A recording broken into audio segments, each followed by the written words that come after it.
everyone. So today I wanted to do a review on Daisy Jones and the Six by Taylor Jenkins Reid. So to start off, the first part of this video is going to be spoiler free.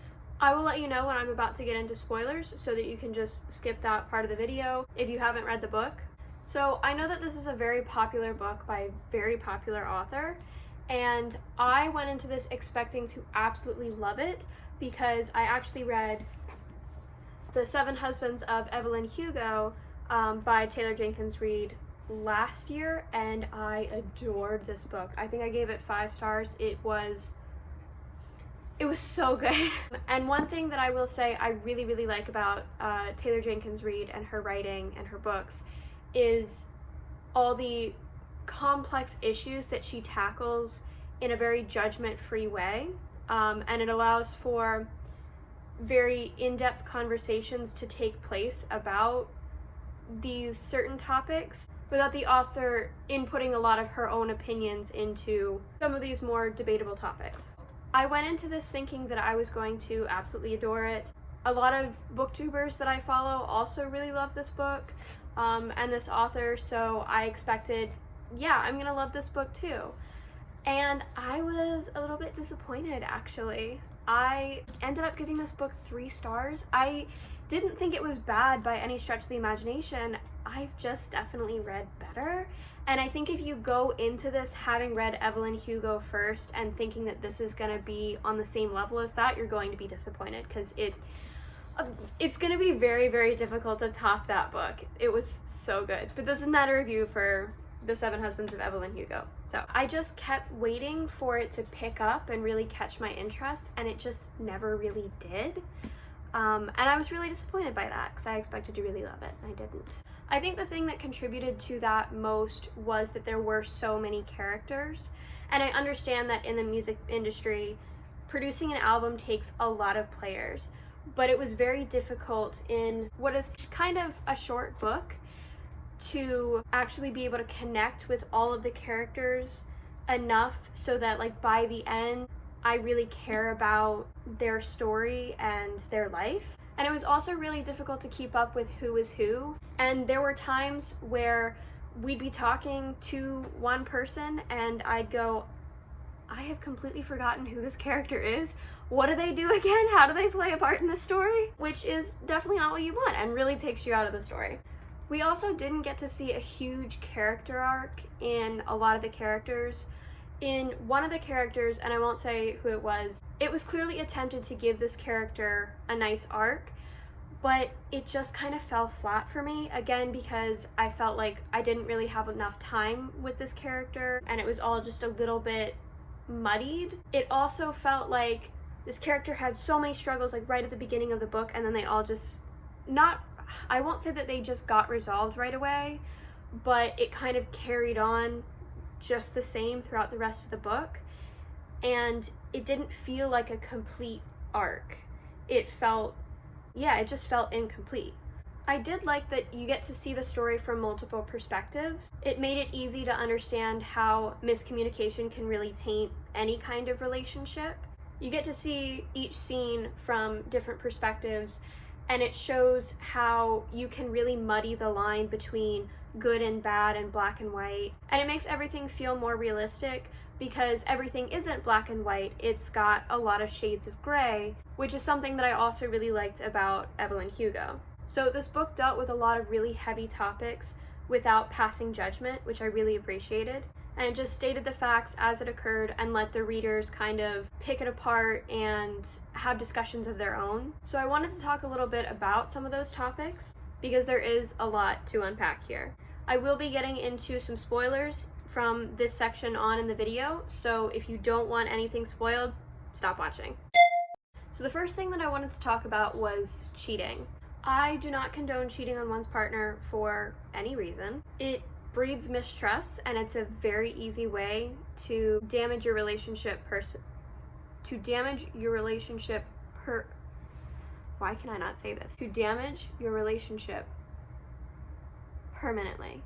I did it. So I understand that Billy, one of the main characters in this book, that he was under the influence when he was cheating on his girlfriend or wife, I can't remember So he is under the influence of many different substances when this happens, and I think you should try and set boundaries with yourself ahead of time so that if situations come up like this where you're drunk and there's somebody hitting on you that you're kind of attracted to, you don't end up making choices that you're going to regret later.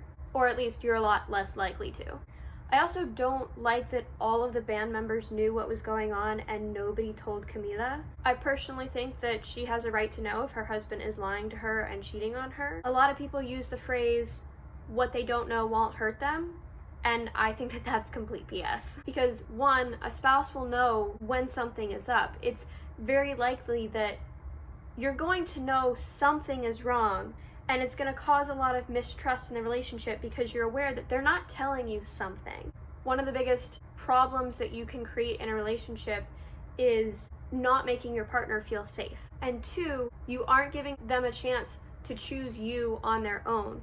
You're presenting a false version of yourself and basically tricking them into choosing you. But if they had all the facts and they knew that you were cheating on them, that you were being unfaithful, they might not choose you, and that's not fair to them. They should be able to make that choice. Now, I do really appreciate that Billy learns from his mistakes.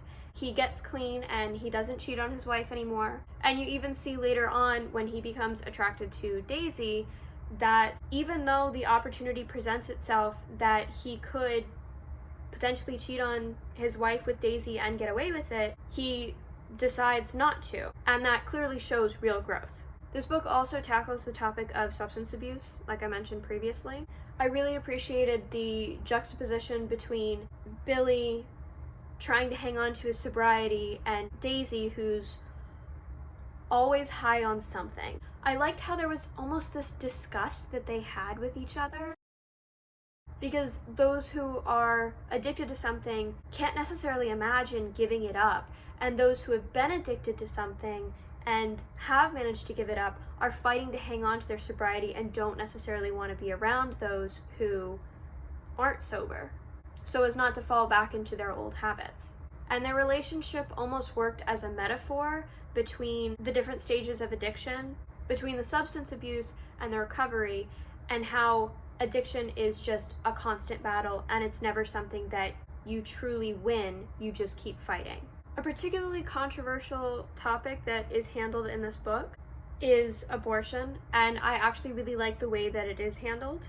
So Karen and Graham are in a relationship and Karen ends up getting pregnant, but while he is in love with her and wants to have a child with her, she is not in love with him and doesn't want to be a mother at all. Motherhood was never something that she really saw for herself. She didn't want to have to leave behind the bands, leave behind her dreams of being a pianist and staying home with kids all the time. She also doesn't want to have a child that she doesn't want.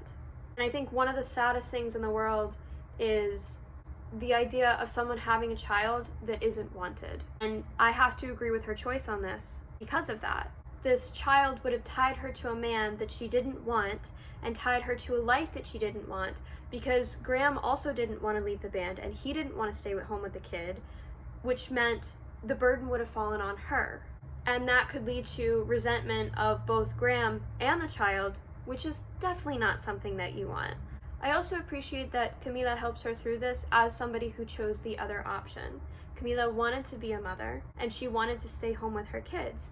And so she chose that option for herself, but she didn't judge somebody who chose a different option because it wasn't right for them. I don't think either choice makes the characters more or less of a woman or a bad person, and I appreciate that neither Camila nor Karen judges the other for their choice. I also like that the decision that Karen made was not made lightly. She did talk to Graham about it first, and it wasn't necessarily easy for her to go through with, but she was sure that it was the right decision for her and her life. I think one of the biggest issues that this book tackled was miscommunication in any type of relationship. For the entire duration of the book, you can see this back and forth between the characters, between them misinterpreting others' actions or words, and instead of talking to each other and having open discussions and listening to each other, they end up keeping it to themselves. And so a lot of times what you'll see happen is a conflict happens between two characters and one of them isn't even aware that they're in a conflict, which leads to a lot of unresolved conflicts and negative emotions that kind of eat away at all the different relationships. And overall, the downfall of the band can be attributed to poor communication. Because one of the most important things, if not the most important thing, to maintaining healthy relationships is open and honest communication.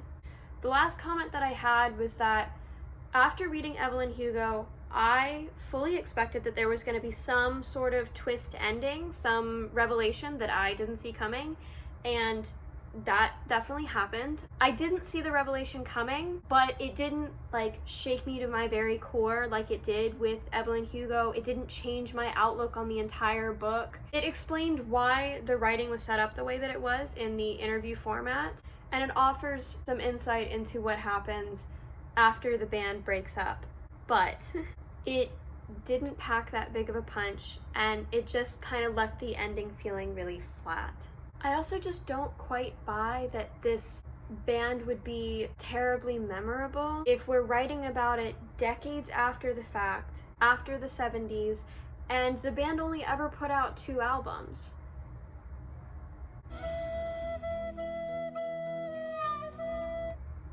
What is that noise? It just doesn't quite make sense to me why they might still be considered relevant at that time. Alright, so that is everything that I wanted to talk about for this book. Let me know if you think there was anything that I missed, or what your take on the topics were. Bye!